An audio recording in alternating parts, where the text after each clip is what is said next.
Shalom semuanya, senang kembali dalam program Sunday School for Adult ya, sekolah minggu buat dewasa dengan materi pembahasan diskusi dua arah dari apa yang kita sharingkan dalam ibadah Minggu Raya sebelumnya ya.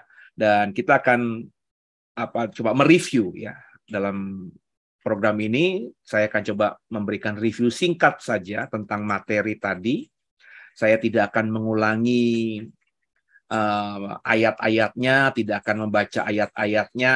Bapak Ibu yang baru mengikuti kelas ini atau melihatnya di YouTube, Bapak Ibu bisa lihat dulu materi khotbah Minggu Raya kemarin, supaya kita punya pemahaman frame yang sama dulu, baru kita nanti bisa nyambung dengan apa yang saya mau bagikan dalam sekolah minggu ini. Saya beri judul tema tadi minggu ya, itu dunia akhir zaman, panggung orang berhikmat atau panggung orang bijaksana. Kenapa saya bikin tema ini? Karena saya mendapati kebenaran firman Tuhan dari Daniel yang memang dikenal sebagai nabi perjanjian lama yang punya vision tentang akhir zaman dan dipercaya oleh Tuhan untuk bisa melihat penglihatan-penglihatan tentang akhir zaman. Secara spesifik memang Daniel itu dikasih mimpi, dikasih penglihatan tentang apa yang terjadi di masa yang mendatang. Nggak banyak di perjanjian lama, memang banyak nabi yang bernubuat gitu ya. Tapi nabi yang secara spesifik diberikan kasih karunia oleh Tuhan dengan mampu atau diperlihatkan tentang kondisi dunia di zaman akhir itu spesifik. Saya rasa cuma Daniel. Memang ada misalnya di dalam kitab-kitab nabi-nabi tertentu ya, seperti misalnya Amos kalau tidak salah ya. Terus juga ada beberapa nabi lainnya yang juga bercerita soal akhir zaman, Zakaria misalnya ya. Tapi dibandingkan dengan nama-nama nabi yang lainnya, orang awam, orang Kristen kebanyakan atau para teolog sekalipun itu mengatakan bahwa Daniel memang nabi yang dipercaya untuk mendapat penglihatan akhir zaman. Kenapa orang kebanyakan merujuk pada Daniel? Meskipun ada nabi-nabi lain tidak banyak ya yang bernubuat tentang akhir zaman. Karena memang dibandingkan nabi-nabi lain, Daniel ini orang yang luar biasa. Nabi-nabi lain mungkin diberi karunia mendapatkan penglihatan tentang akhir zaman dan mereka bernubuat tentang akhir zaman itu dan tercatat di kitabnya. Tapi mereka tidak pernah tercatat bisa menafsirkan mimpi dan mengetahui mimpi seseorang. Jadi secara alam bawah sadar, secara sugesti begitu ya, orang yang sudah membaca tentang siapa itu Daniel, biografinya Daniel yang kita bisa baca di kitab Daniel pasal 1, pasal 2 dan seterusnya, itu lebih trust begitu. Bukan berarti kita tidak trust sama Zakaria, bukan berarti kita tidak percaya nubuatan akhir zamannya Zakaria dan nabi-nabi yang lainnya. Cuma kita secara subjektif saja itu otomatis akan lebih percaya kepada Daniel. Kenapa? Karena memang Daniel itu Alkitab dengan katakan dia punya karunia mendapatkan penglihatan dan menafsirkan mimpi.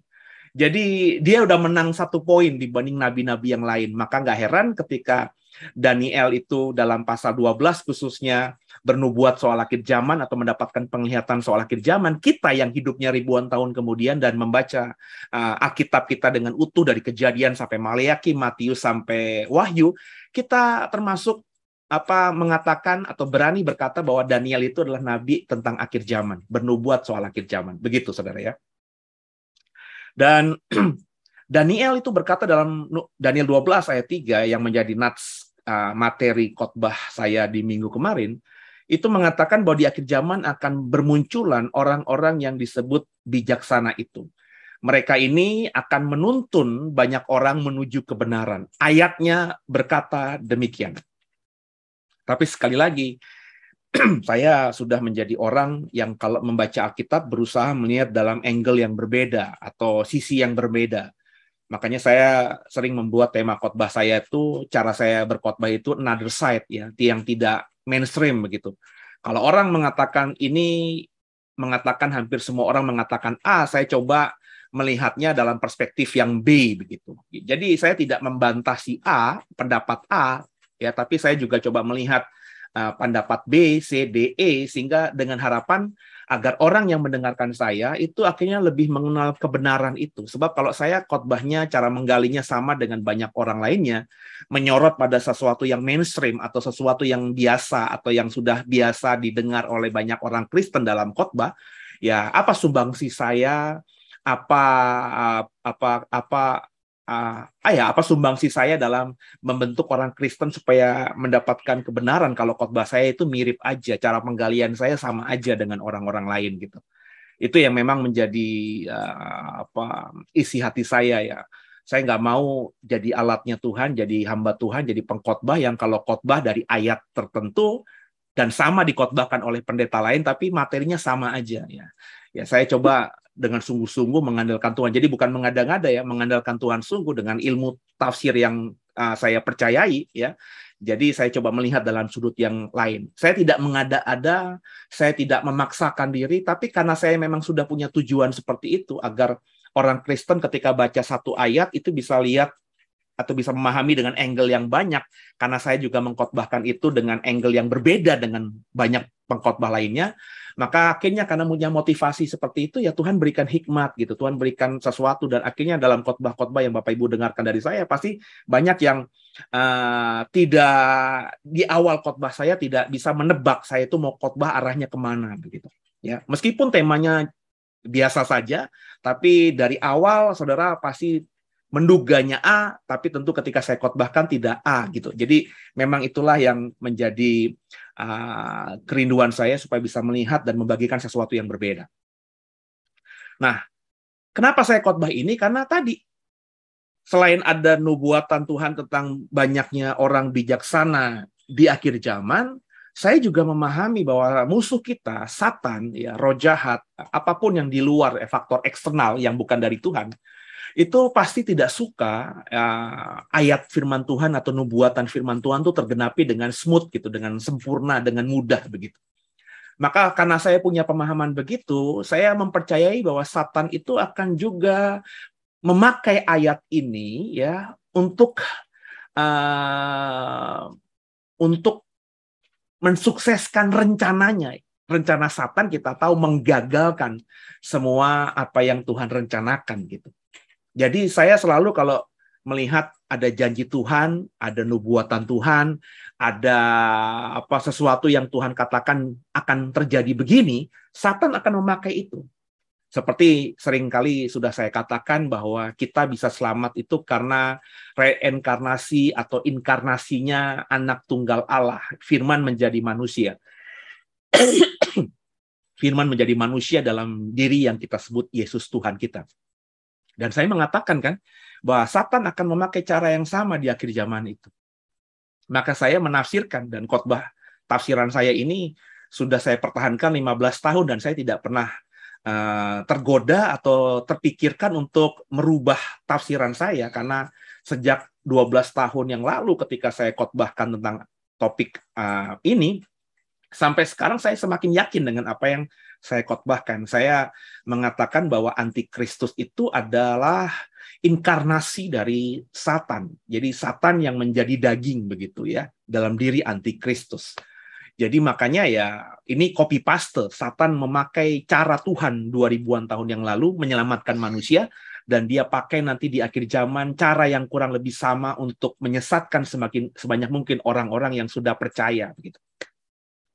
Jadi kalau Tuhan lewat Daniel bernubuat akan banyak muncul orang bijaksana, maka Satan juga akan memunculkan orang-orang bijaksana di akhir zaman. Tentu bijaksananya dia, ya, orang-orang yang dipakai oleh Satan dan akhirnya dipercayai oleh manusia akhir zaman sebagai orang yang bijaksana itu.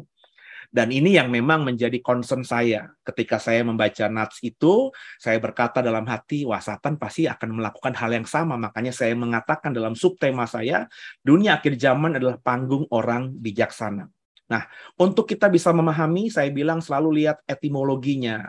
Etimologinya sudah saya paparkan dalam khotbah minggu tadi, bagaimana arti kata bijaksana menurut Kamus Besar Bahasa Indonesia, bagaimana kata bijaksana menurut bahasa aslinya. Dalam hal ini kita konsen pada kitab Daniel. Ada banyak yang saya munculkan, 9 kali kata bijaksana atau kata Ibrani sakal itu muncul dalam kitab Daniel. Yang kalau disingkat, saya simpulkan 4, bahwa kata bijaksana itu adalah orang yang paham, orang yang pandai, orang yang memperhatikan, dan yang keempat, orang yang memberi pengertian, orang yang memberi akal budi. Inilah makna dari kata bijaksana, menurut apa yang saya pelajari dari Daniel. Dan saya sudah temukan juga dalam Kamus Besar Bahasa Indonesia. Puji Tuhan, dalam Kamus Besar Bahasa Indonesia, kata bijaksana itu yang diartikan oleh Kamus Besar Bahasa Indonesia itu kurang lebih mirip dengan apa yang saya temukan dalam kitab Daniel. Jadi arti dari bijaksana menurut Alkitab itu yang 4 tadi. Orang yang paham, orang yang pandai, orang yang memperhatikan, orang yang memberi pengertian. Terlebih kalau kita sorot dalam sudut pandang apa yang kita temukan dari kitab Daniel. Maka bijaksana itu tidak seperti yang dipahami orang kebanyakan. Biasanya ya, orang-orang di luar sana kalau pakai kata bijaksana itu, kalau misalnya lagi ada diskusi yang hangat gitu ya, ada sedikit pertentangan ya, ada kubu A, kubu B gitu ya. Terus tiba-tiba ada orang yang di dalam diskusi itu bisa menenangkan, bisa membuat akhirnya diskusi yang panas itu menjadi tenang lagi. Dengan kata-kata yang mungkin tenang, kata-kata yang mungkin teduh gitu ya. Sehingga yang dua pihak yang sudah panas ini akhirnya juga menjadi lembut kembali dan menjadi cair kembali. Maka orang banyak mengatakan, orang itu bijaksana sekali ya. Dua pihak yang sudah keras-kerasan hati itu kok bisa lembut, ini orang ini bijaksana.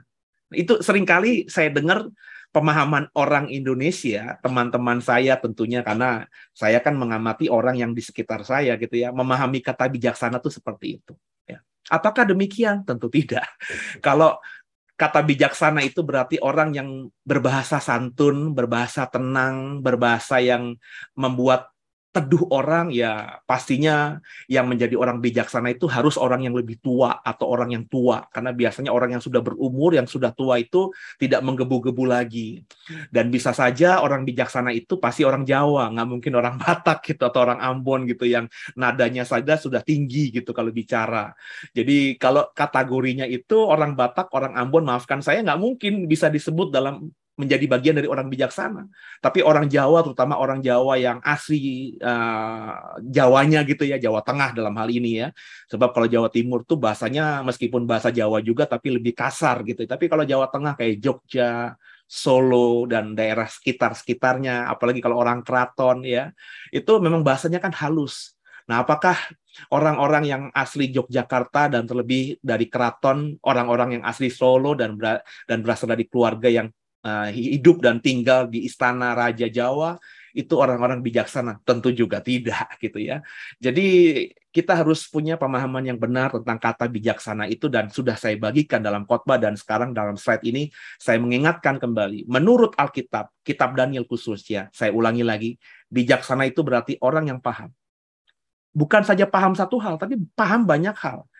Yang kedua, orang yang pandai. Bukan cuma pandai satu hal, tapi pandai banyak hal. Daniel karena disebut bukan cuma paham dan pandai satu hal, tapi berbagai-bagai hal. Perhatikan kitab Daniel.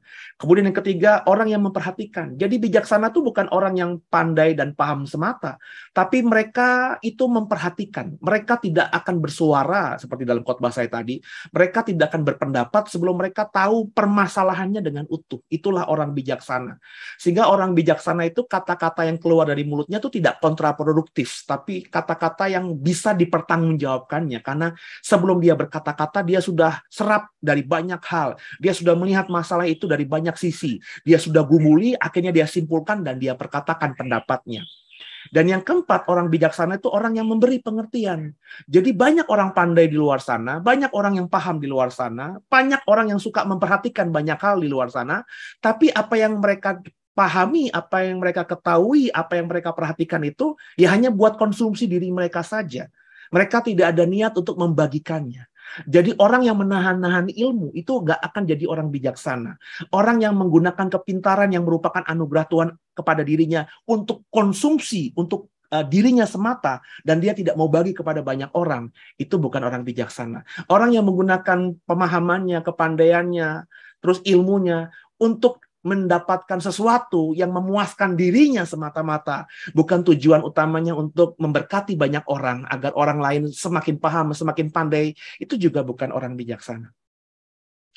Nah, jujur saja Bapak Ibu, saya memahami ini cukup lama, makanya kalau Bapak Ibu terutama ada di sini yang sejak The Way pertama kali ada, ya saya sudah berusaha untuk mengajar, ya mengajar bukan cuma dalam khotbah, tapi saya buka kelas-kelas gitu ya. Yang saya utamakan dulu memang jemaat karena YouTube kita dulu belum berkembang, sehingga yang kenal saya ya cuma orang-orang yang ada di jemaat The Way. Saya mengajak mereka, ayo kita ikut kelas ya, seminggu sekali, seminggu 2 kali. Saya mengajar apa yang saya tahu. Saya ketika mengajar saya bagikan semua yang saya tahu. Saya tidak pernah rahasiakan. Jadi kalau saya ngajar misalnya pemahaman soal Roh Kudus, saya bukan cuma mengajar 80%, sehingga 20%-nya buat senjata saya, sehingga murid saya nggak mungkin level sama saya, karena ada 20% yang saya tahan dan tidak saya bagikan. Saya nggak begitu tipikalnya. Saya bagi aja semuanya. Yang saya tahu, saya bagi. Jadi kalau orang benar-benar mendengarkan saya, orang benar-benar mengikuti pengajaran saya dengan sungguh, maka orang itu mestinya tahu semua ilmu saya, karena semuanya saya bagikan.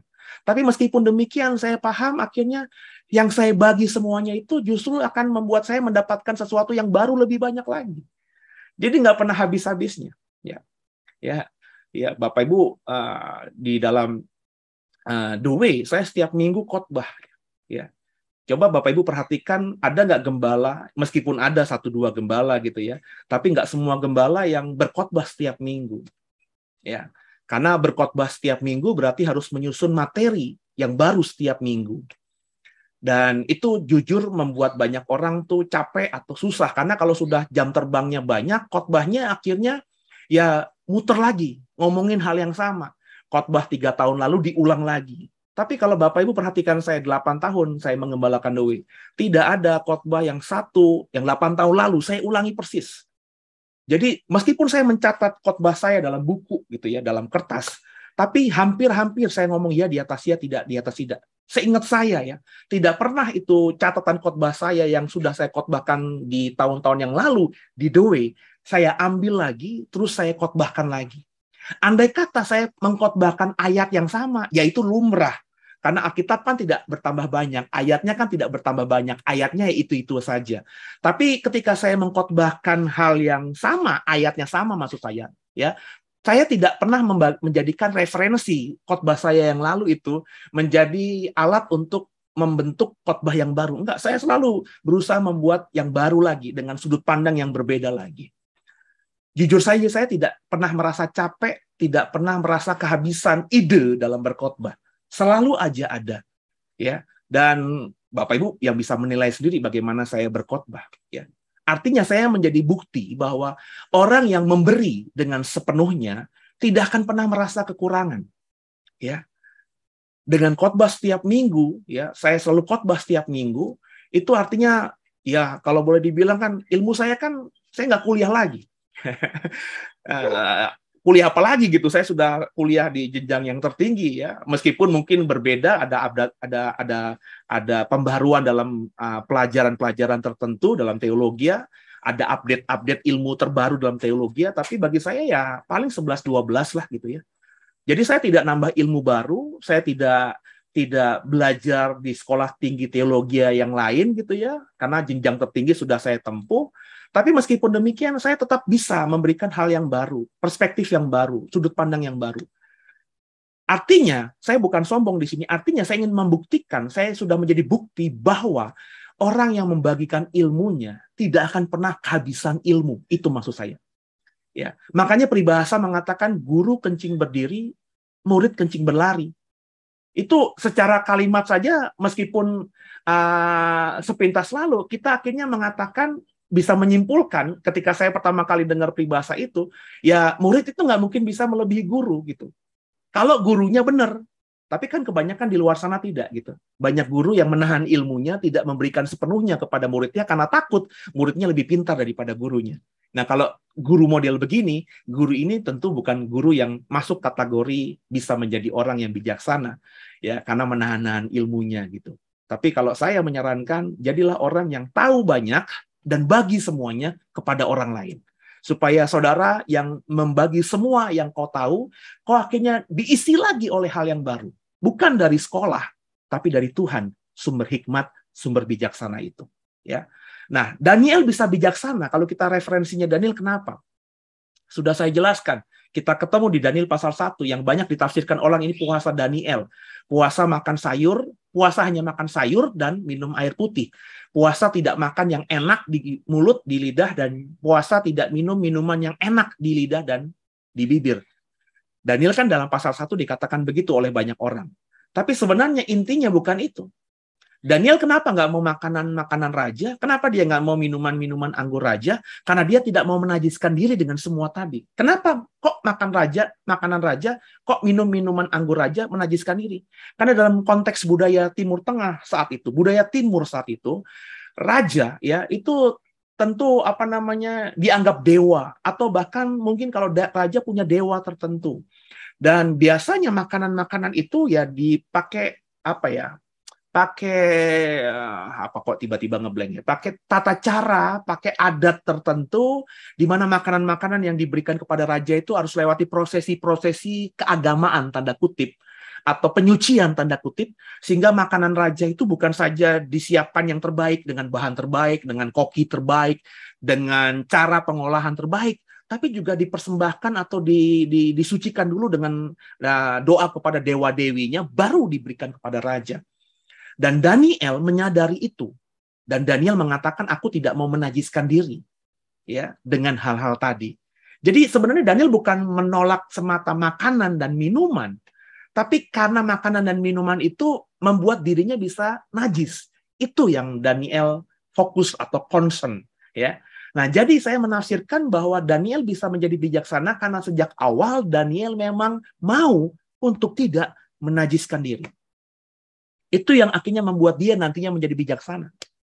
Itu yang membuat dia pertama dapat kasih sayang dari petugas yang diberikan perintah oleh raja untuk memanage orang-orang muda ini. Karena kan orang-orang muda termasuk beberapa orang di luar Daniel, Sadrak, Mesak, Abednego, mungkin dari juga bangsa-bangsa lain yang semuanya ditaruh di di istana Raja Nebukadnezar, yang notabene mereka semua adalah pangeran-pangeran, putra-putra raja, ya. Itu mereka kan ditreatment, diajar selama 3 tahun, Alkitab katakan dalam Daniel pasal 1, untuk diajar bahasa dan tulisan Kasdim dan semua ilmu pengetahuan yang ada, supaya mereka nanti setelah 3 tahun sekolah di sekolah pegawai raja itu, ketika lulus bisa melayani raja.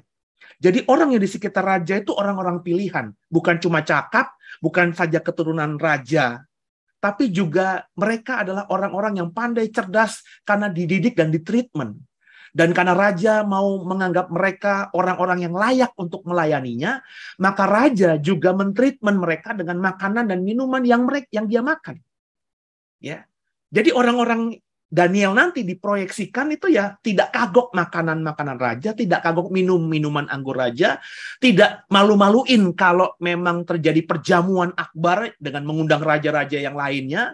Mereka-mereka ini menjadi pegawai-pegawai yang ada di sekitar raja, yang bisa menjadi kekaguman dari banyak raja atau tamu-tamu raja lainnya.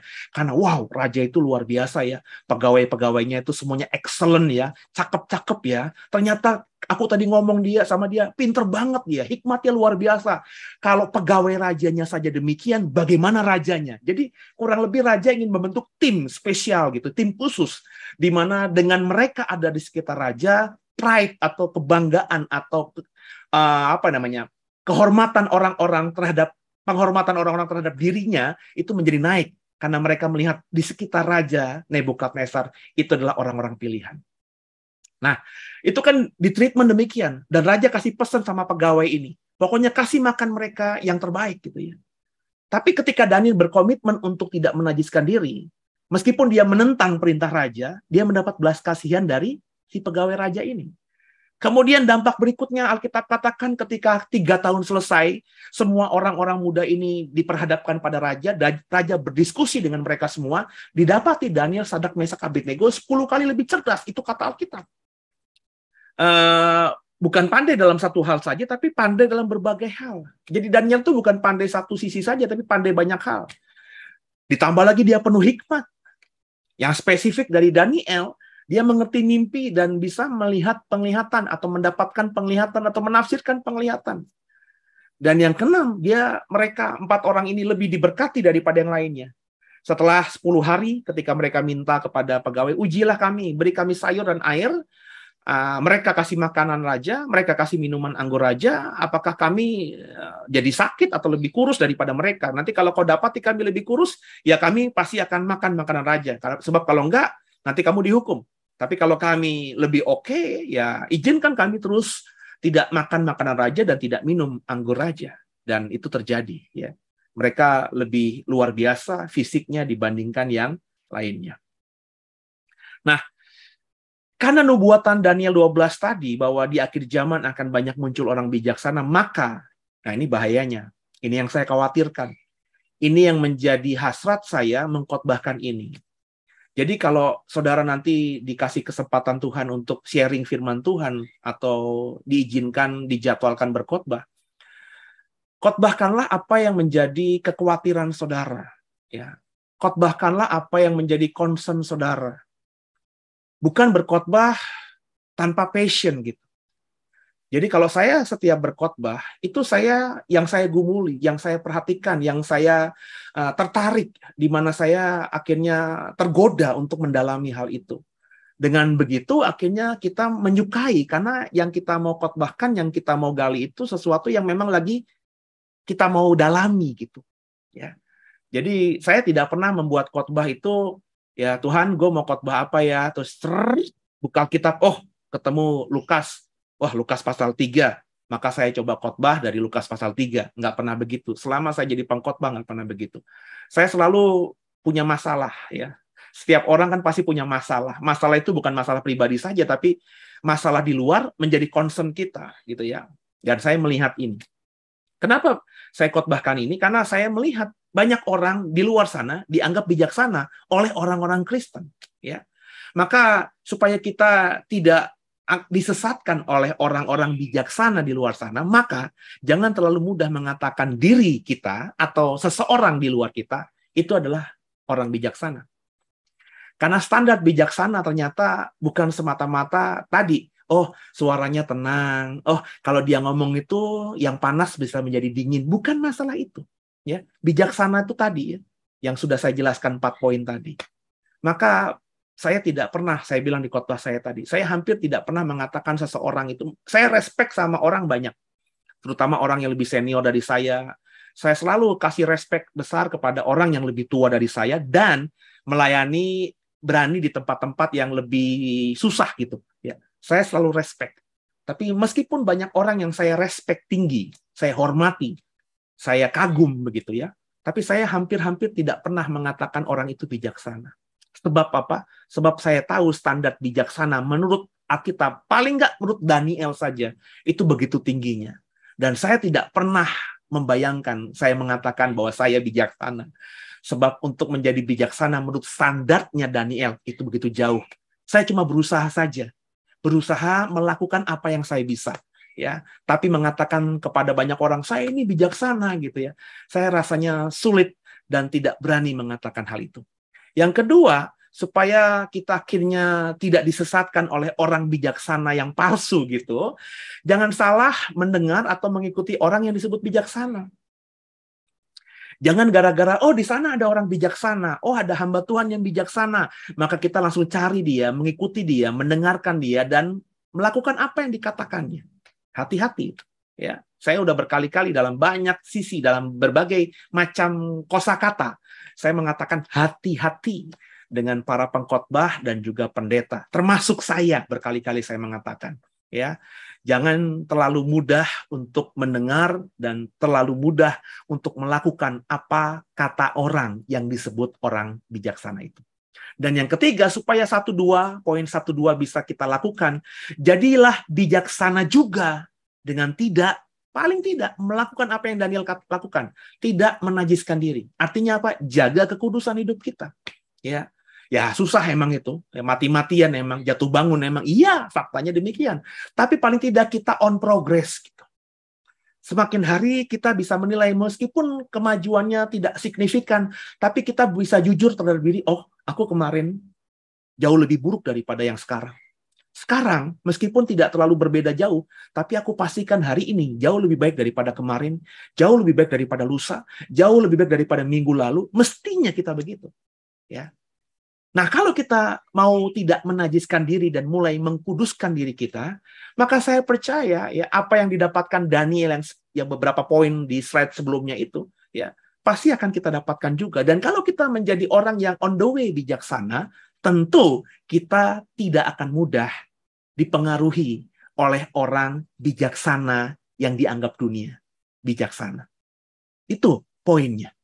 Jadi jangan cuma mengejar orang bijaksana, tapi jadilah orang bijaksana, gitu ya. Nah, di akhir zaman saya pakai imajinasi dari Daniel 12 ayat 3 tadi, akan muncul orang bijaksananya Tuhan. Di mana orang-orang ini akan menuntun banyak orang menuju kebenaran. Dan karena Satan tahu hal ini akan terjadi, maka Satan menggunakan orang-orang, manusia-manusia yang mau mengikut dia untuk dijadikan orang bijaksana. Dan akhirnya banyak manusia yang tidak berpengertian menganggap orang-orang ini adalah orang-orang bijaksana juga. Tapi sebenarnya orang bijaksananya si jahat. Sehingga nanti ada perang tanda kutip, ya. Orang bijaksananya Tuhan versus orang bijaksananya si jahat. Nah, di tengah pertempuran atau perang tanda kutip ini, kita menjadi objeknya. Kita memilih mau ikut yang mana, mendengarkan yang mana, melakukan nasihat yang mana. Nah, kalau saudara tidak on the way bijaksana, saudara akan mudah silap. Bukan mengikuti orang bijaksananya Tuhan, yang menuntun pada kebenaran, justru saudara akan mengikuti orang bijaksananya si jahat yang membuat saudara masuk dalam kehancuran, kebinasaan. Maka pesan saya supaya saudara perhatikan dan mau dengar, jadilah orang yang on the way bijaksana. Paling tidak mulailah dengan hal yang mudah, tidak menajiskan dirimu. Haleluya. Oke? Itu review saya dan kita coba diskusi tentang topik ini. Yuk, silakan semuanya. Foni yang mimpin nanti. Ya, thank you Pastor buat insight-nya. Untuk tapi kalau tapi kalau kecenderungan yang sekarang kita lihat ya, orang-orang itu gampang banget tertarik dengan sesuatu itu yang apa namanya, yang wah, yang penampilannya tuh yang bener-bener tuh yang kayak bikin mereka tuh mes, kok bisa ya dan celah itu yang seperti yang Pak saya bilang tadi, celah itu bisa dilihat oleh si jahat gitu. Celah itulah yang akan dipakai untuk menarik orang-orang tuh tersedot ke arah situ gitu loh. Nah, bagaimana sih Pak caranya? Maksudnya ada nggak sih Pak agar orang-orang Kristen itu mereka itu tidak gampang gitu loh tertarik dengan sesuatu tuh yang palsu gitu, yang palsu tetapi itu yang menggambarkan bertopengkan kebenaran. Karena sekarang banyak sekali istilah, kan kita tahu udah akhir zaman, nabi palsu bergerak di mana-mana. Nah, bagaimana biar orang Kristen itu tidak terperangkap oleh kepalsuan yang mereka tawarkan itu, Pak? Ya, sebenarnya kan ada peribahasa, don't judge the book by cover gitu kan ya. Jangan menilai apapun, termasuk orang lain, hanya dari tampilan luarnya. Dan meskipun itu peribahasa atau kata-kata orang bijak itu sudah usianya tua gitu ya, don't judge the book by cover, jangan melihat buku dari sampulnya, Tapi pada faktanya hari ini masih banyak orang melihat sesuatu dari tampilan luar, dari sampul. Nggak tahu kenapa, ya. Sehingga akhirnya tadi ya, melihat kelemahan ini itu yang dipakai oleh si jahat itu untuk mempengaruhi banyak orang, ya. Dalam dunia teologi ya, Fon. Sedih loh saya tuh melihat orang-orang yang nggak tahu, Foni ya di sekolah yang saya manage ya, STT yang kita manage itu, saya tidak pernah ngundang dosen yang model-model begini. Tapi kalau kamu nanti misalnya berdiskusi atau cari tahu STT lain gitu ya, banyak ada dosen yang misalnya punya gelar profesor, doktor, ya, tata-tata, terus MTH, terus juga MA, MDiv, gelarnya panjang banget. Memang ada beberapa hamba-hamba Tuhan yang suka sekolah sehingga otomatis gelar akademisnya panjang. Tidak saya pungkiri. Tapi jujur saja, kalau orang itu bangga dengan gelar-gelar itu, saya curiga gitu, ya. Karena pada faktanya banyak sekolah yang memang menjual gelar. Ya kayak kalian di sini tahu orang yang namanya Rasman Nasution nggak? Nggak tahu ya. Itu orang yang mengaku pengacara gitu, itu viral ya, lagi viral di YouTube segala macam, yang ternyata dia sarjana hukumnya itu dari sebuah universitas yang nggak legal gitu. Dan di beberapa podcast lulusannya itu udah speak up ya, bahwa mereka itu dapat gelar SH dengan bayar 25 juta, 20 juta, cuma sekolah sebulan kemudian langsung wisuda, dan itu ada saksi-saksinya di YouTube banyak sekali. Intinya dalam sekolah teologi juga banyak begitu, ya. Ini apa gitu? Kenapa orang suka dengan gelar? Karena banyak orang di luar sana mengagumi orang yang punya gelar. Karena dengan punya gelar, digembrengin di kartu namanya, orang akhirnya underestimate terhadap dirinya. Wah, gue kalah mentereng sama orang ini. Ini pasti orang pintar, orang bijaksana. Nah, inilah sakit manusia. Ya, makanya ketika saya menyadari hal ini, saya bilang sama Tuhan, Tuhan, saya bukan tidak menghargai urapan Tuhan lewat pentabisan saya sebagai pendeta, atau saya tidak menghargai diri saya sendiri yang sekolah sungguh, dapat gelar S1, S2 gitu ya. Tapi sekarang saya nggak mau pakai itu semua lah ya, untuk memberi contoh gitu ya kepada banyak orang Kristen di luar sana yang menganggap bahwa pendeta itu harus hamba Tuhan, pengkhotbah itu harus pendeta. Pendeta itu harus STH paling tidak. Nah, saya mau patahkan stigma itu sehingga orang-orang yang baru kenal saya sekarang ini ya, yang tidak kenal saya sebelumnya, itu kalau di YouTube kita kan cuma Paulus Suseno Suharsana semata, nggak ada pendetanya, nggak ada gelar teologianya di belakang.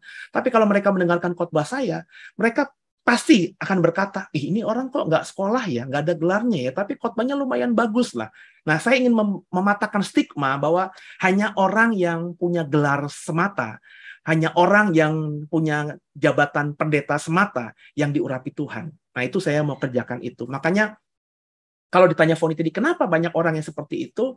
Ya, saya nggak tahu ya. Karena faktanya, meskipun sudah banyak kata-kata bijak yang sudah mengingatkan kita sejak kita kecil, kita tahu bahwa jangan nilai buku dari sampulnya, tetap saja faktanya. Hari ini aja, Fon, lo suka baca nggak? Kalau lo masih suka baca dan masih suka koleksi buku, kalau kita ke Gramedia kan jujur saja, yang kita lihat adalah sampul bukunya. Sampul bukunya menarik, fontnya menarik, terus covernya menarik, sampulnya, kertasnya menarik, kita tergoda untuk beli. Berapa banyak kita yang kalau beli buku tuh lihat misalnya daftar pusakanya, atau melihat daftar isinya, atau melihat kesimpulan di belakang, atau biasanya kalau buku-buku yang populer itu ada beberapa orang hebat yang memberikan kesimpulan setelah mereka baca. Menurut dokter ini bagaimana isinya, kan berapa banyak kita yang lihat itunya? Kita rata-rata nggak lihat begitu. Kita rata-rata lihat bukunya keren ini, sampulnya hardcover nih. Wah, covernya mantap banget. Bangga banget kalau misalnya bisa taruh buku ini di lemari kita. Sehingga orang, wow, punya koleksi buku ini. Nah, ini nggak tahu kalau ditanya, kenapa begini? Kenapa manusia begini? Saya nggak bisa jawab. Ya, kalau kita agak rohani ya mungkin karena orang ini ya tidak bijaksana tadi, nggak punya kepekaan, nggak punya keintiman dengan Tuhan, sehingga akhirnya ya hal-hal yang seperti itu yang memang ditawarkan dunia mempesona dirinya, sehingga akhirnya dia ya tersesatkan dengan sendirinya. Gitu, Van.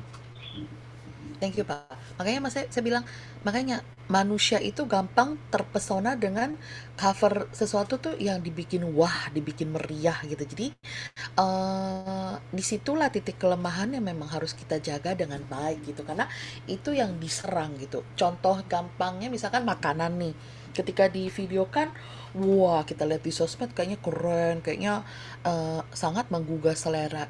Ketika kita samperin gitu, kita coba sendiri, ternyata misalkan di hasil review, guys mesti coba ini, bisa enak gitu kan. Itu kan review orang, kan selera orang beda-beda. Ketika kita minggu sedih, ketika kita coba sendiri, rasanya biasa tetapi itu heboh banget. Nah itulah maksudnya dari eh, hal-hal kecil di lingkungan di sekeliling kita ini. Sekarang tuh pergerakannya tuh ketika ada satu yang viral, ada satu yang heboh, semua itu gampang ikut. Jadi tuh memang saya setuju, maksudnya mata kita itu awal, yang paling depan yang kita melihat gitu. Kita melihat, kita mengikuti, makanya kita tertarik. Jadi itu menajiskan diri itu, saya bilang dengan memulai, kita bisa mulai dengan menjaga mata penglihatan kita gitu, membatasi apa yang akan kita lihat gitu. Ketika ya contoh simpelnya makanan yang kita lihat disajikan kelihatannya sangat menggugah selera, sangat enak, tetapi ketika kita mencoba sendiri, oh ternyata rasanya biasa dan masih ada yang lebih enak yang udah pernah saya makan, tetapi tidak seramai ini dan bukan ini tempatnya gitu. Tetapi orang sekarang gampang banget tertarik dengan sesuatu yang booming gitu loh. Jadi Sebenarnya kalau ngomongin arahnya ke sana ya, manusiawi juga gitu. Ketika ada sesuatu yang viral, kita tergoda untuk cari tahu. iya Itu kan betul sesuatu betul yang sebenarnya tidak salah.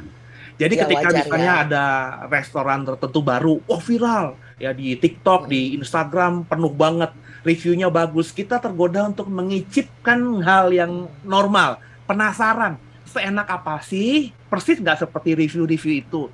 Yang menjadi problem itu ketika kita akhirnya mengicip, terus kita rasa lidah kita biasa saja, tapi kita tidak mengakui lidah kita dan mengatakan wah enak, terus kita ikut-ikutan supaya viral juga, Enjoy. review dengan perkataan-kataan yang tidak sesuai hati nurani, dan itu pada faktanya banyak, ya kan? Makanya kan sebenarnya kalau mereview makanan ya harus jujur. Kalau emang rasanya biasa saja ya bilang aja biasa saja, nggak perlu pakai kata-kata yang menjatuhkan sehingga restoran itu akhirnya dijauhi sama customer. Tapi ya review jujur saja, kayak saya rasa kurang nih gitu ya, terlalu asin kah, terlalu kurang nendang kah, mestinya kita jujur saja gitu. Nah, banyak orang tuh akhirnya coba karena viral, terus pas kita ngicip biasa aja. Tapi ketika ditanya orang, gimana rasanya? Wih, emang enak banget. Nah, ini yang problem. Dan banyak orang seperti ini. Jadi terhisap, ngikutin yang Ngikutin trending. arus. Ya, ngikutin arus, ngikutin yang trending tanpa dia punya jati diri atau pendapat yang jujur tentang apa yang dia sudah nikmati. Itu problemnya, ya, gitu. Iya. Kayak dalam khotbah, dalam kehidupan gereja kan juga begitu. Iya. Wah, ini gereja ini keren banget nih, pujian penyembahannya keren, pengajarannya keren gitu kan. Kita baru dengar kata orang, kita penasaran kan.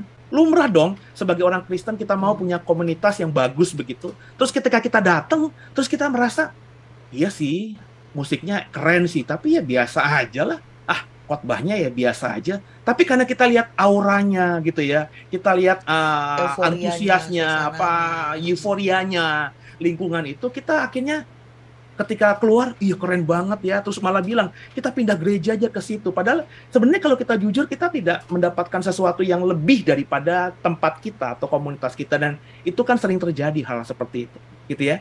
Jadi akhirnya orang tidak punya pendapat pribadi atau orang tidak berani, nggak punya pendirian, benar gitu. Oke, silakan. Thank you teman-teman, kalau ada yang mau join silakan ya, langsung nyalain audionya ya. Kita pokoknya silakan dipotong aja gitu. Selama teman-teman gak ada yang ini, saya akan ngobrol dengan Pak C. Tapi silakan ya, anytime mau join, gabung, mau tanya silakan. Makanya itu Pak, yang saya lihat maksudnya kayak dulu gitu, ketika booming ibadah di mana-mana ya, untungnya saya bukan tipe orang tuh yang suka ikut-ikut arus kayak gitu. Saya model yang old fashion. Kalau saya udah satu dan saya nyaman, saya akan stay gitu. Karena ya saya percaya, maksudnya Tuhan taruh kita di satu tempat itu bukan tanpa ada maksud gitu. Dan itu yang harus kita pegang gitu. Apa jadinya kalau kita pindah-pindah-pindah-pindah, kita nggak punya, kita seperti nomaden, nggak punya rumah. Dulu saya berpikiran seperti itu. Maksudnya bergereja itu sama dengan rumah tempat kita tinggal. Ketika kita pindah-pindah kontrakan, kita nggak punya suatu alamat tetap yang jelas gitu. Ketika misalkan ada mau kirim paket, alamat lu masih di jalan B, oh enggak, gue udah pindah di jalan Z. Hah? Kan ya istilahnya seperti itu. Sama seperti ketika kita bergereja juga. Jangan kita tuh gampang tuh yang, wih, pendeta itu, ya ampun, sekali khotbah misalkan orang-orang tuh merasa sangat terberkati, apa berbondong-bondong gitu. Nanti ketika coba deh ke gereja gua, datang lagi ke sono gitu. Istilahnya tuh gampang banget gitu, maksudnya tertarik ke kiri kanan, ikut semua kemana-mana gitu. Gini juga, Von, saya selalu objektif ya. Saya Eh, selalu mengajarkan seorang Kristen harus tertanam dalam sebuah komunitas. Cuma perhatikan komunitasnya harus sehat. Nah, kata ya, nyaman yang kamu ucapkan tadi, kalau saya betul sudah betul. nyaman dalam satu itu bagi saya bahaya itu ya. Maksud Ya, saya gini, kalau kamu tertanam di the way, it's okay, keren banget gitu ya. Kamu merasa diberkati di the way, tapi kan harus terus kita berjaga-jaga, waspada itu betul, penting loh, Fon, ya. betul. Karena Tuhan mengingatkan berkali-kali waspada, berjaga-jaga. Karena uh, kalau ngomongin the way tentu ngomongin saya. Nah, namanya orang itu kan nggak ada yang konsistensinya Sempurna. masih dipertanyakan gitu. Ya, nangkep ya? Apakah saya Ya, nangkap nangkap. nanti di masa depan masih bisa konsistensi ngajar yang begini? Cinta saya sama Tuhan masih seperti ini? Itu kan sesuatu yang masih bisa dipertanyakan. Ya, belum nggak bisa menjadi saklek. Oh, gereja saya yang A, maka nanti 5 tahun lagi pasti tetap jadi A. 10 tahun lagi tetap jadi A. Makanya tadi saya selalu mengatakan kita harus tertanam dalam sebuah gereja, tapi kita juga harus Ya, sehat. berwaspada. Jangan-jangan ketika kita nyaman, kita tidak sadar kita disesatkan karena mungkin pendeta kita atau gereja kita sudah mulai melenceng. Jadi sebenarnya kalau menurut saya menyimpulkan begini, untuk cari tahu ya, adakah kegerakan Roh Kudus di tempat lain? Ya bagi saya silahkan saja. Maka saya tidak pernah sakit hati kalau misalnya ada orang bilang sama saya, Pak, saya ke gereja ini dulu ya, saya mau ke sini dulu, silahkan saya bilang gitu ya. Apa namanya? Karena dulu saya sebelum jadi pendeta, sebelum hanya berjemaat, saya juga penasaran. Dulu saya udah di misalnya di Tiberias gitu ya, belum jadi pendeta tapi sudah berjemaat. Tapi ketika saya lihat kok kata orang penyembahan di Betani itu lebih enak gitu loh. Apa bedanya ya? Gerejanya sama-sama gereja apa mega church gitu ya, dengan alat musik yang semuanya kurang lebih standarnya sama, tapi kenapa banyak orang di luar sana mengatakan penyembahan di gereja Betani lebih wah gitu daripada gereja saya dulu di Berias gitu ya. Saya nyebut nama ini karena ini yang saya alami gitu. Saya tidak menyudutkan satu sisi, tapi saya cari penasaran gitu. Dan ketika saya lihat, oh iya juga ya, memang lebih harus diakui lah ya, gereja Betani itu kalau ngomongin karismatik di tahun 90-an 2000-an itu penyembahannya saya nggak ada lawan lah gitu ya. Tapi ketika saya melihat lah iya, tapi yang lainnya, sisi yang lainnya saya nggak dapatkan. Dan akhirnya saya terus bilang stay di gereja saya ya. Nah, jadi bagi saya kalau kamu nanti dengar ada di sekitar Serpong gereja yang fenomenal gitu dan kamu pengen tahu, ya silakan. Siapa tahu memang gereja itu Tuhan pakai untuk mempertobatkan banyak orang atau meluruskan banyak orang dengan jalan yang benar sesuai dengan kehendak Tuhan di zaman akhir ini. Jadi kita jangan jadi orang yang terlalu apa ya, loyal kebangetan gitu.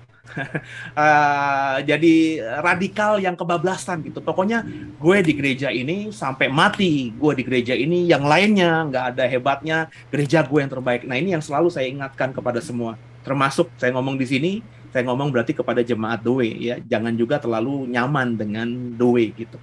Gitu.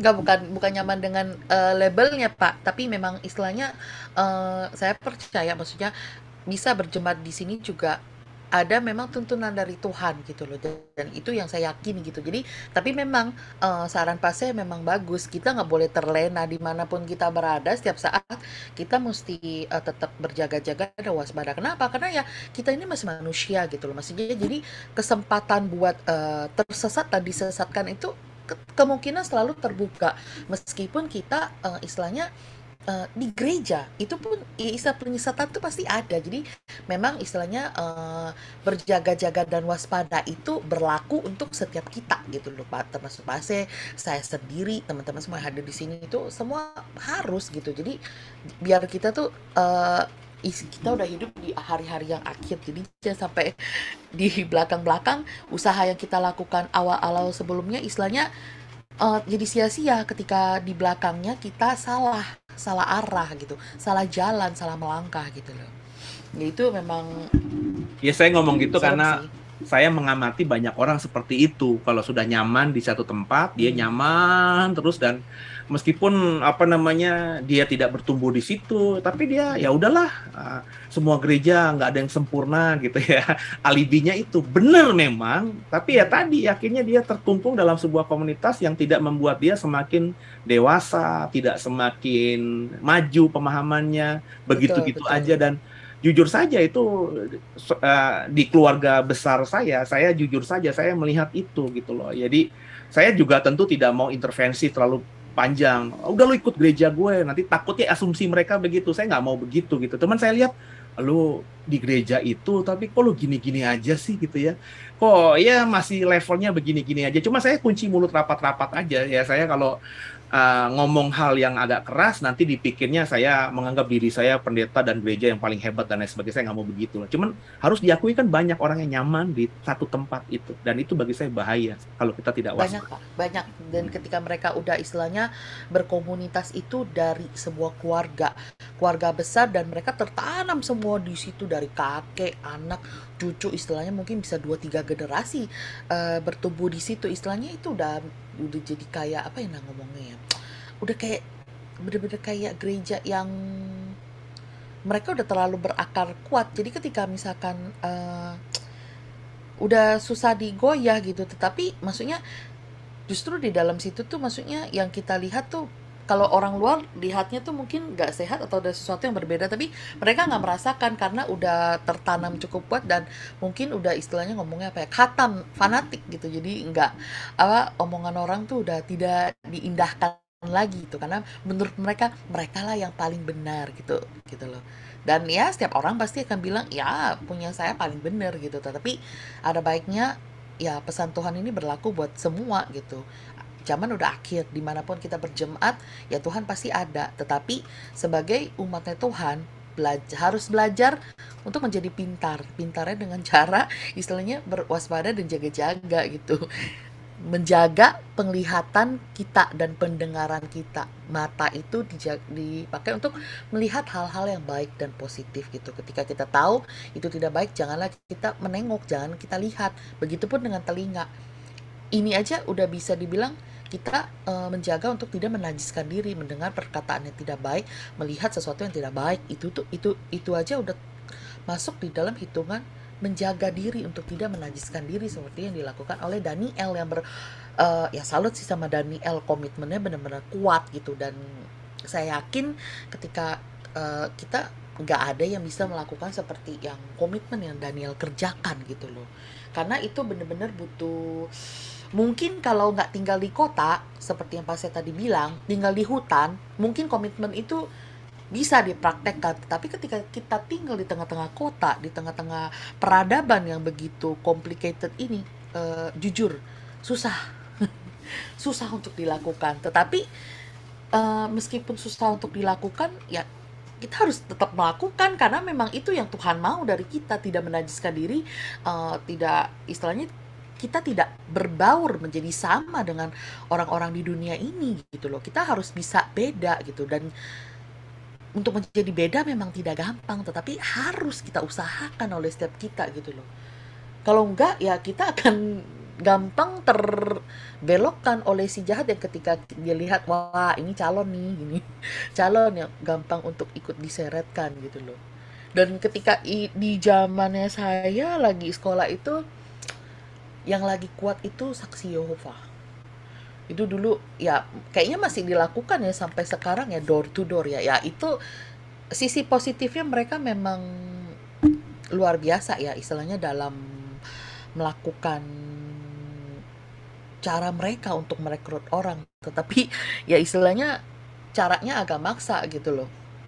Waktu itu zaman saya lagi banyak dan ya waktu itu pernah ada yang ketok-ketok juga waktu saya masih tinggal Jakarta, cuman karena kita di dalam lihat orang nggak kenal tapi kita nggak berani buka pintu. Dulu mereka berani loh Pak, bawa Alkitab gede dipegang, diketok-ketok tiap-tiap rumah tanpa dilihat rumahnya itu apa ya. Itu istilahnya kalau orang yang tidak memiliki prinsip pendirian yang kuat, tahu akan kebenaran firman Tuhan, ketika didatengin orang seperti itu dan udah mulai diselipi dengan cara mereka, ya pasti akan gampang, oh bener juga ya gitu. Dan istilahnya kenapa saya ngomong begini? Ya itu sukses mereka lakukan, buktinya pengikut mereka nggak main-main juga istilahnya, dan komunitas mereka cukup besar, dan itu artinya yang mereka kerjakan berhasil menarik massa. Nah itu, jadi setiap kita yang di sini tuh ya itu belajarlah menjadi pintar, yaitu dengan apa, jangan gampang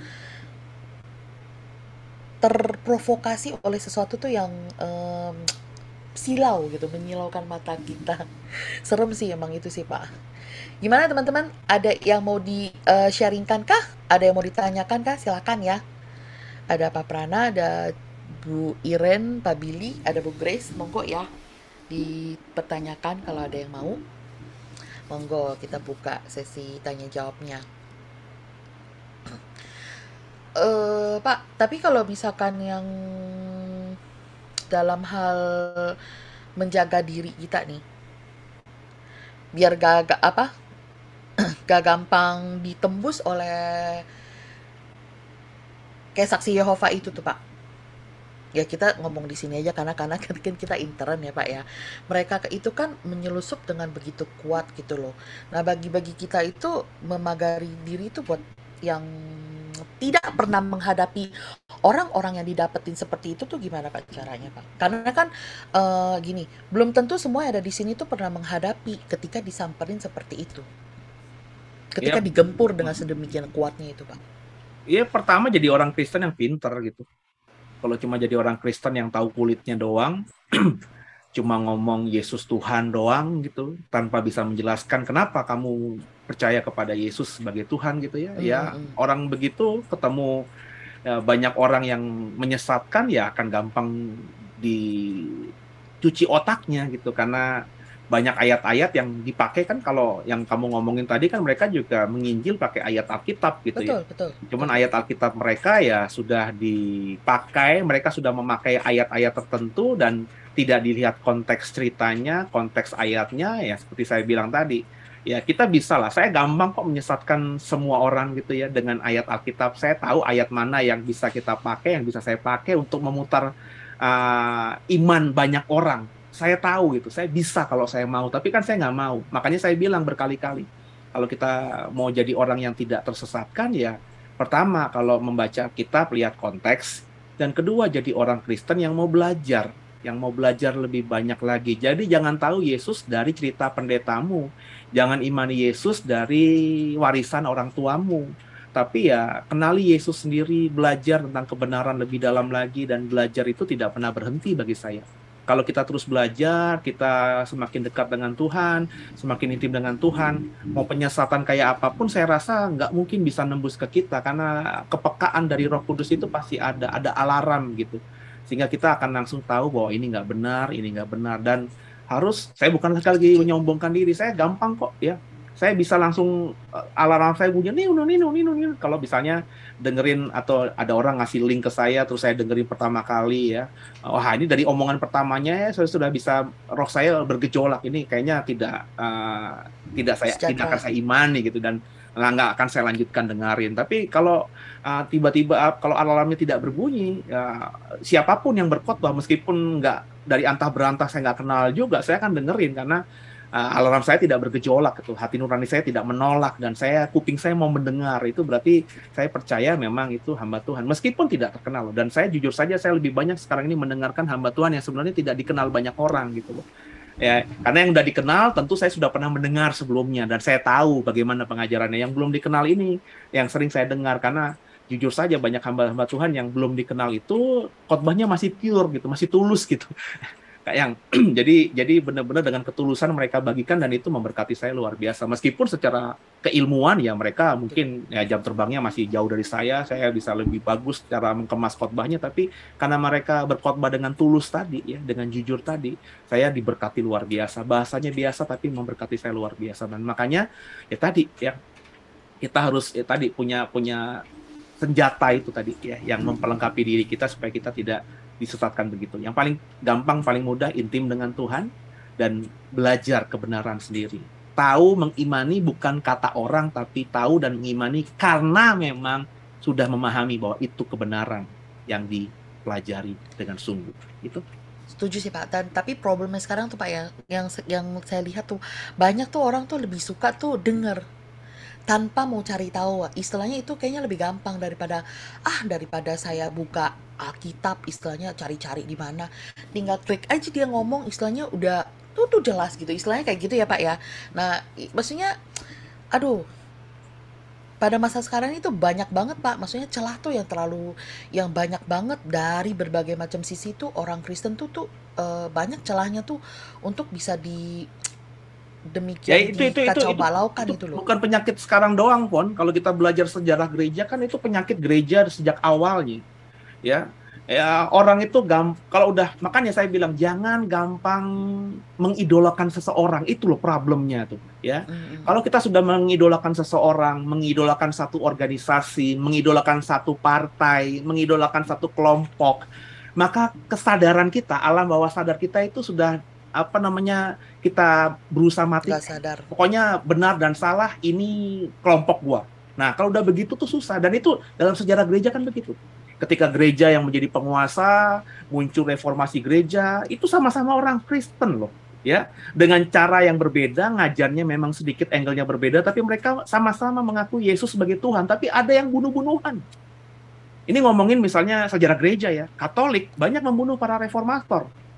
Dan ketika reformasi gereja, Protestan mulai berkembang, kalau kita belajar sejarah gereja, reformator yang A itu saling bunuh-bunuhan dengan reformator B, dengan masanya masing-masing. Padahal mereka mengklaim diri mereka adalah reformator. Musuh mereka tanda kutip sama dulu Katolik gitu loh. Tapi ketika mereka punya masa, mereka yang menganggap dirinya paling benar, sehingga sesama reformator pun saling bermusuhan. Dan sejarah gereja, bunuh-bunuhan itu kita baca, kita pelajari. Ini masa kegelapan gereja kan begitu. Ya, dan itu terulang terus sepanjang sejarah. Makanya saya bilang tadi, hati-hati ketika kita mengidolakan atau mengagumi ya. Kalau bagi saya mah idolakan dan kagumi Tuhan Yesus aja gitu loh. Ya bolehlah gitu pendeta ini khotbahnya keren, tapi sebatas itu aja, jangan lebih gitu loh. Jangan jatuh cinta gitu loh. Jatuh cinta sama Tuhan aja, dan itu kan kita yang bisa manage gitu. Dan kalau kita mau komitmennya Tuhan di atas segala-galanya, bisa kok. Saya jujur saja termotivasi, terinspirasi oleh banyak pendeta, iya, banyak. Saya bisa sebutkan lebih dari 10 jari yang saya ingat saja. Tapi satu pun tidak ada yang saya idolakan sampai kayak gimana gitu. Karena saya udah sejak awal bilang, Tuhan, gua hanya mau cinta lu. Ya, lu yang gue utamain, yang terutama dalam hidupku tuh Yesus. Yang lainnya saya taruhkan di otak saya. Mereka hebat karena Tuhan. Mereka hebat karena kasih karunia Tuhan. Jadi ketika saya kagum sama khotbah seseorang saat itu, ya, zaman dulu sering banget kan kagum, keren banget khotbahnya. Oh enggak, ini orang biasa. Dia hebat karena Tuhan. Sehingga ketika saya tahu bahkan pendeta itu akan jatuh dosa, saya nggak sakit hati sama Tuhan. Saya nggak patah arang. Ya emang orangnya aja nggak benar. Lalu saya berusaha menyimpulkan, oh berarti bajingan pun kalau Tuhan mau pakai, bisa untuk pekerjaannya. Nah, dengan cara menanamkan pikiran-pikiran seperti itu, saya tidak pernah tergoda untuk mengidolakan orang lebih daripada yang seharusnya saya taruhkan penghormatan saya kepada seseorang. Tuhan tetap yang terutama. Itu harus dari diri gitu. Jadi ya, memang kontrolnya di tangan kita. Kontrolnya jadi kita. Tergantung kitanya mau bagaimana cara kita mengatur diri kita ya Pak ya gitu ya. Ya. Oke. Ada yang lain? Pak Sih, saya mau nanya Pak Sih. Ini kan kalau nggak salah nih ya, saya pernah ada ayat yang saya baca, cuman benar atau enggak bahwasanya orang berhikmat itu ditandai dengan adanya uban gitu ya Pak Sih. Nah ini apakah bisa dibilang bahwasanya kalau orang yang berhikmat itu harus usianya udah tua gitu Pak? Terus kalau mengenai itu, apakah Daniel ini usianya sekitar berapa Pak gitu loh? Demikian Pak. Ya. saya juga lupa ya ada kalimat begitu di ayat firman Tuhan. Andai kata benar pun, ya itu hanya penjelasan yang tidak, yang harus kita dalami lebih lagi konteksnya. Ya, saya coba nanti temukan benar nggak ada kalimat begitu. Ya, saya juga tidak ingat gitu ya, Pak. Tapi memang pada prakteknya di dalam kehidupan orang Israel di PL dan juga gereja mula-mula, itu kan yang disebut pemimpin gereja itu disebut dengan penatua. Ya, penatua pada prakteknya, Pak, memang orang yang usianya sudah cukup mapan. Ya, sudah dewasa. Jadi nggak mungkin dalam sejarah gereja maupun kehidupan Israel di Perjanjian Lama itu mengangkat tua-tua itu yang usianya masih muda. Kayak contoh kan Musa kan diminta oleh mertuanya Yitro untuk supaya nggak capek, lo pilihlah ya tua-tua untuk membantu. Jadi suku ini jangan langsung ke lo gitu, ada tua-tua sendiri. Nah, tua-tua itu orang yang tua memang, orang yang sudah asam garam dunia itu sudah banyak gitu. Dan mungkin saja ya karena faktor usia akhirnya ubanan, Pak. Tapi kan itu kan apa ya? Penilaian orang zaman dulu gitu loh, maksud saya. Orang yang belum banyak wawasan, dalam artian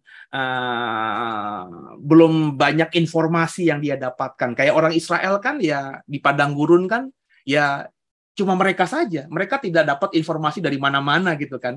Sehingga artinya orang yang lebih tua pasti lebih banyak pengalamannya daripada orang yang muda kan begitu kan.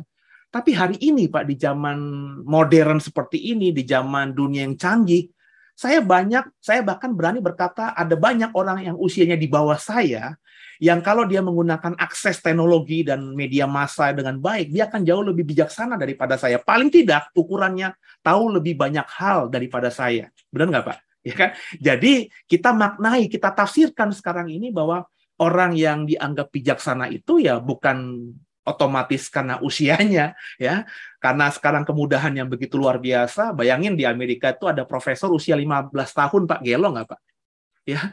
Di Indonesia saja tidak ada kesempatan, nggak ada peluang anak usia 15 tahun bisa jadi profesor. Tapi di luar negeri sana, kalau memang dia pandai, cerdasnya extraordinary, 15 tahun bisa jadi profesor. Dalam artian dia sudah lulus S3-nya dan diakui bisa mengajar, punya ilmu dan segala macam, dan dihormati sebagai guru besar gitu.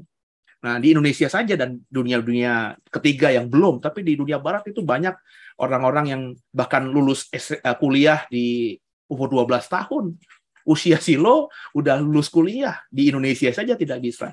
Nah, jadi dalam konteks kekinian di zaman modern, bijaksana itu bagi saya tidak tergantung usia. Dan juga nggak bisa kita tafsirkan orang yang beruban, orang yang bijaksana. Kalau begitu dibanding Pak Prana, saya lebih bijaksana dong. Uban saya banyak gitu lah. Belum tentu. Gitu ya, Pak? Oke. Kalau gitu besok punya uban jangan dicat, Pak. Pak Prana biarin aja memutih. Jadi akan dicap sebagai orang bijak. Oke, ada lagi teman-teman yang mau pertanyaan? Kalau nggak ada, mungkin kita cukupkan sampai di sini ya Pak, dan kita akan kembali ketemu di minggu depan ya. Oke, silakan Pak Seb buat tutup. Ya, terima kasih buat diskusinya. Semoga yang lainnya juga bukan cuma ikut join di Zoom, tapi juga mau berdiskusi, tukar pikiran, pandangan tentang materi khotbah di dalam program-program berikutnya, gitu ya. Dan intinya pesan saya terakhir bahwa menjadi bijaksana itu harus ya. Memang kata Foni dan khotbah saya tadi, untuk sampai pada bijaksana levelnya Daniel itu sulit, kayaknya nggak masuk akal gitu ya. Tapi paling tidak kita berproses gitu ya. Dan tentu kan yang menjadi hakim dan menilaikan Tuhan gitu ya. Ya semoga saja ketika kita terus berproses, meskipun kita merasa kayaknya nggak mungkin selevel Daniel bijaksananya, tapi di mata Tuhan ya akhirnya kita dengan Daniel dianggap selevel gitu. Semoga kalau kita berusaha, bagi saya bisa saja Tuhan nanti menganggap kita sebijaksana seperti Daniel, gitu ya. Dan semoga semua kita mengusahakan itu supaya kita juga tidak disesatkan oleh orang-orang bijaksananya si jahat nanti yang muncul akan semakin masif. Nabi palsu itu orang bijaksana, guru palsu itu bijaksana, penyesat-penyesat itu dianggap juga orang bijaksana oleh kelompoknya. Jangan sampai kita terhisap oleh semua itu. Tundukkan kepala, kita doa. Makasih Tuhan buat sekolah minggu dewasa kami. Kami belajar mendalami lagi tentang materi khotbah minggu, di mana dunia akhir zaman merupakan panggung dari orang bijaksana atau panggung orang berhikmat. Berikan kami kemampuan, pemahaman lebih tajam lagi dari sebelumnya. Kami bisa terus menjaga diri kami, sehingga kami bisa terus menjadi orang yang on the way bijaksana, sehingga akhirnya kami bisa nanti membedakan dengan jelas mana orang bijaksana yang datang bijaksananya dari Tuhan, dan mana orang bijaksana yang sebenarnya utusan si jahat. Sehingga akhirnya kami tidak disesatkan, dan kami tidak terhisap dengan pemahaman mereka. Terima kasih Tuhan, berkati semua yang sudah mengikuti, ada Foni, ada Pak Prana, ada Pak Billy, ada Bu Iren, ada Henry, ada Bu Grace, ada Phil, ada Bu Sylvie, berkati semuanya, dan yang mengikuti lewat YouTube juga diberkati Tuhan. Kami berdoa dengan sungguh, memohon agar Tuhan ampuni segala dosa, pelanggaran kami, sucikan kami dengan sungguh, dan kami percaya bahwa Yesus Kristus adalah Tuhan Juru Selamat kami yang hidup, dan ke dalam tangan-Mu lah kami serahkan hidup kami, tubuh kami, jiwa kami, roh kami. Kami adalah milik-Mu, pakailah kami sesuka-sukamu. Haleluya. Amin. Selamat malam semuanya, selamat Malam Pak, sampai jumpa di minggu depan semua teman-teman. Shalom, Tuhan Malam, Yesus Pak. berkati.